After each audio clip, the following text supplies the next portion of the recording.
Falcons just won the major by beating Vitality, Spirit, and FURIA. That is not luck. That is not a fake run. That is one of the hardest playoff paths you can have in Counter-Strike. But now, the betting market has a problem.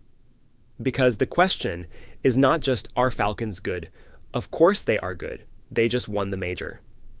The real question is, how much of this was their new true level, and how much of it was a 3-match playoff peak that the market is about to overprice?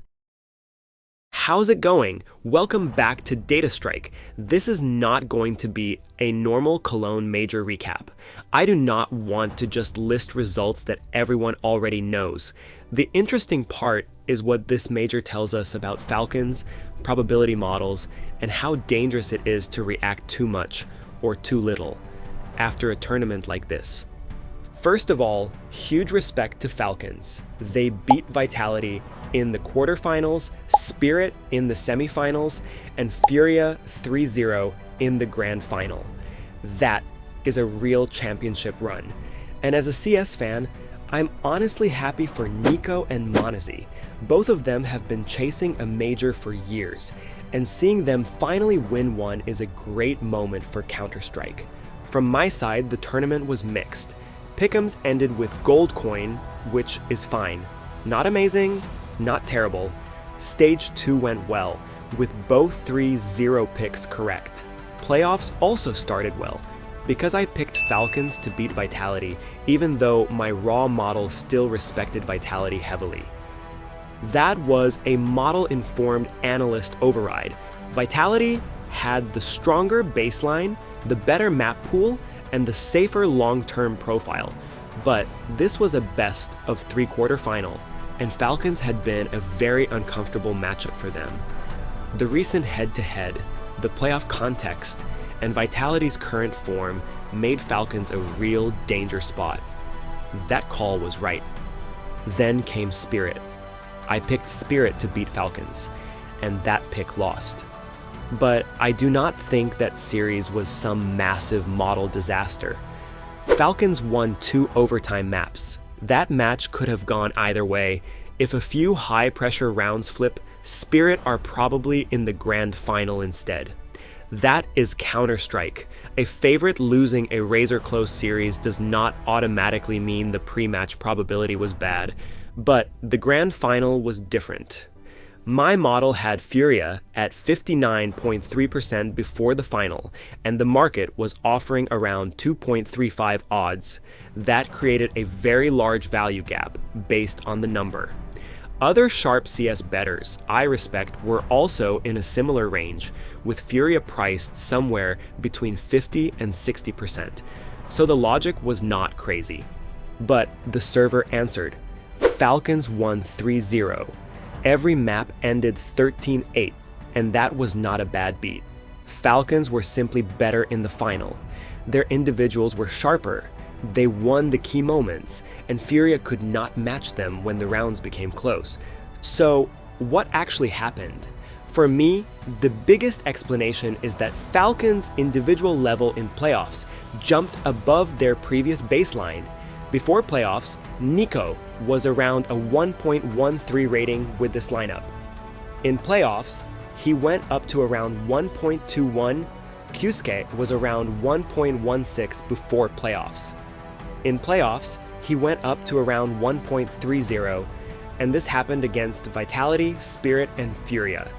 That is top 1, top 2, and top 4 level opposition. So, when 2 of your most important players raise their level that much, against that level of opponent, the entire team ceiling changes. That is not just noise. That is real information.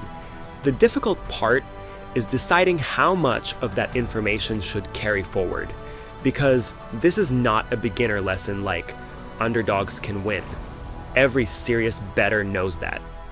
The harder question is this: when an underdog wins, was it variance, or did the team just reveal a new level? With Falcons, the answer is probably somewhere in the middle. The Spirit match had a lot of variance. 2 overtime maps, tiny margins, high pressure rounds. But the final against FURIA looked much more convincing. That does not mean Falcons are now automatically the permanent #1 team in the world, but it does mean they have to be upgraded. This is where the market can become dangerous. Before the major, people were unsure about Falcons. Now, after the trophy, a lot of people will want to price them like the best team in the world immediately, and maybe they are close. But one incredible tournament does not erase the rest of the team landscape. Spirit looked almost unbeatable 1 week ago.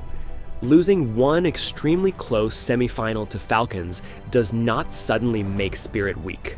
Vitality still have their structure, their map pool, and their era level ceiling. FURIA still had a strong event, even though the final was poor. So the correct takeaway is not Falcons won, so Falcons are unbeatable now. And it is also not the model had FURIA, so the model is useless. The correct takeaway is this: Falcons played above their previous baseline. Their stars overperformed in elite matchups.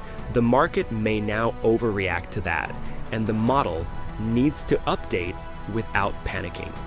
Betting-wise, the end of the major was rough. The Spirit pick lost in a close series. The FURIA pick lost badly in the final. Those two losses were large because the edges were large, and the major finished around -19 units overall. But zooming out, the year is still around plus 355 units with roughly 110% return. So I am not going to panic because of one tournament, but I am also not going to ignore what happened. That is the balance. You do not throw away a profitable process because two high-edge plays lose, but you also do not pretend nothing happened when a team wins the major by beating Vitality, Spirit, and FURIA. For DataStrike, this tournament gives a lot to review. How fast should the model react to a fresh roster showing a higher ceiling? How much should playoff form matter compared to longer-term baseline? How do we treat star player overperformance when it happens against elite opposition? And when the raw model and matchup context disagree, how clear should the analyst override be? Falcons deserve the trophy. Nico finally got his major. m0NESY finally got his major. And now the CS2 market has to figure out what Falcons really are going forward.